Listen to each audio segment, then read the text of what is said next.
Hi, thanks for tuning into Tech Talk Tuesday. My name is Brian Mursky. I am the owner of Veranda Technologies right here in Brick Township, New Jersey. We service the Ocean, Monmouth, and surrounding counties in this area.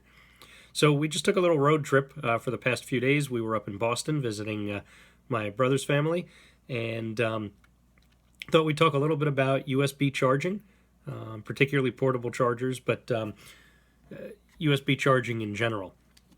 So we're all familiar with the brick. This is an aftermarket brick, but your cell phone, iPhone, Android, tablet, small computer generally all comes with a power adapter. It normally has one USB in it. This one happens to have two.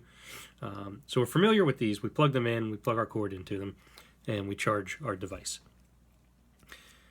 First thing I'll mention about these, and when I say these, even the car ones that we'll talk about in a little while, it's important to note that you have to match the amperage between the device you're using to charge, the cord that you're using to charge, and the device itself. So my iPhone takes the brick that it came with is a 2 amp charger. It'll sometimes be noted as 2.0A. It'll say 2 amps sometimes. You don't need to necessarily know what that means, but if you buy an aftermarket charger, and let's say this were a 1.4 amp charger, then my phone's going to charge slower than if this were a 2 amp charger. And if I buy this and it's 2 amps, but the cord that goes between this and the device isn't capable of carrying 2 amps, then your phone's going to charge slower. So that's why sometimes you'll have one of these, you'll notice your phone isn't charging like it normally does. These aren't matched. This one flips down. It's good for travel. You can buy travel chargers. We took that, put it in the suitcase. It's a lot easier, and it's not going to get caught or snagged on anything as if it were left open. In the car, I use a cigarette lighter adapter, very similar. Has two, can't really see it, I'm trying to catch the light, has two USBs in there. Same thing. Except that with this, it's only the cord you need to worry about. The car will supply enough power to charge the phone. You can't change the battery in the car as easily. And then there's a whole host of, I have this little bedside charging stand that I took when we traveled. Just a little stand that the phone can sit in, leans up against, sits down right on top of the lightning adapter. And then the other end of that, looks like about a 5-foot long cord. It's just a USB, and that would plug into a brick behind the dresser, the nightstand, whatever. We also have in our kitchen, which is pretty cool, very similar to that.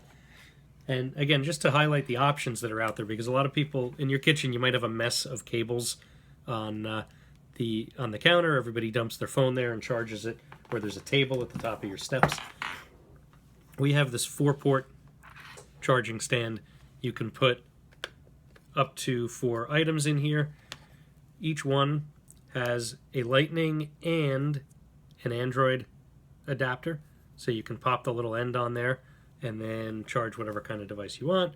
4 of them sit in there. I need to dust that, don't I? 4 of them sit in there nicely on the counter, and just lean back so you can save space.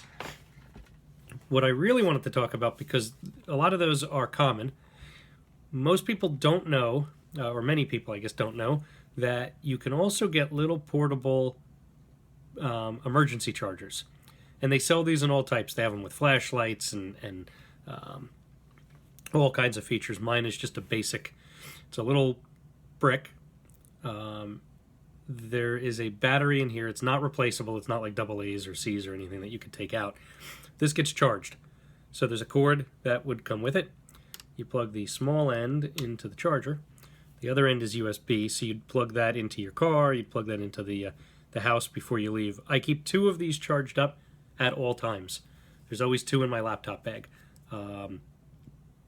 If I get stuck somewhere, if I'm out at an amusement park, if I'm at a trade show, somewhere where I don't have access to power, you could be camping.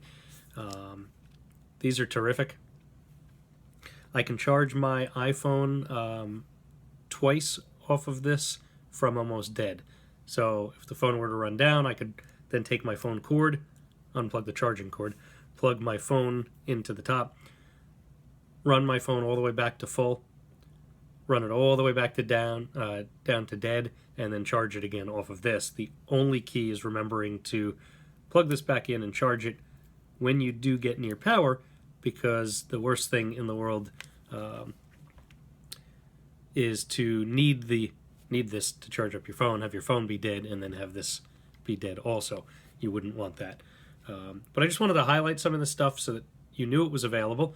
You can search for any of these products online. I use Amazon because it's easy. You can compare a lot of manufacturers and a lot of different types, features from one to the other. Read reviews, look at the ratings and reviews. They're invaluable. Amazon in particular has one of the best review networks out there. So for travel or remote work not near easy power, pick up a travel charger. They're generally between $20 and $90 depending on how much power, how big they are, and what features they have.